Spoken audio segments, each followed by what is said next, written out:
మూడోసారి ప్రధానమంత్రిగా నరేంద్ర మోడీ ప్రమాణ స్వీకారం చేయడం దేశానికి శుభ పరిణామమన్నారు విశాఖ శారదా పీఠాధిపతి స్వరూపానందేంద్ర స్వామి.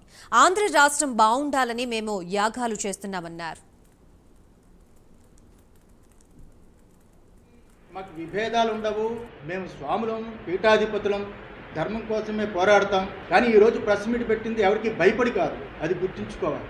ఎవరికి భయపడి కాదు, వాస్తవాలు తెలుసుకోకుండా ఎవరెవరో కొత్తగా వచ్చిన వాళ్ళతో చేరి ఏదేదో తప్పుడు అభిప్రాయాలు వాళ్ళు చెబుతారని. ఎప్పుడూ స్వరూపానంద స్వామివారు ఒకలాగే ఉంటారు. చంద్రబాబు అంటే మాకు చాలా గౌరవం. రాజకీయ నాయకుల్లో ఆయనే ఇప్పుడు పెద్దవాడు. ఈ రాష్ట్రానికి పెద్ద దిక్కుగా అని పరిపాలన కొనసాగాలి అని, కుటుంబం బాగుండాలి అని, పరిపూర్ణమైన ఆయుష్ భగవంతుడు ఇవ్వాలి.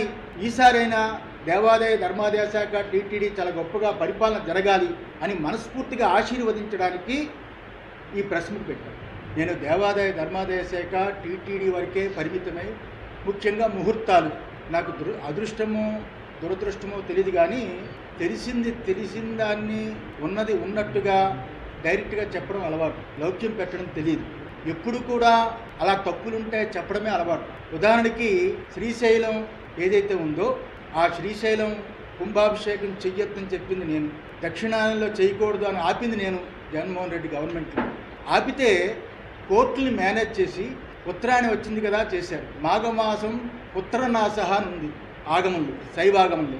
మాఘమాసంలో శైవాగమంలో శ్రీశైలం కుంభాభిషేకం చేయకూడదని ఉంది.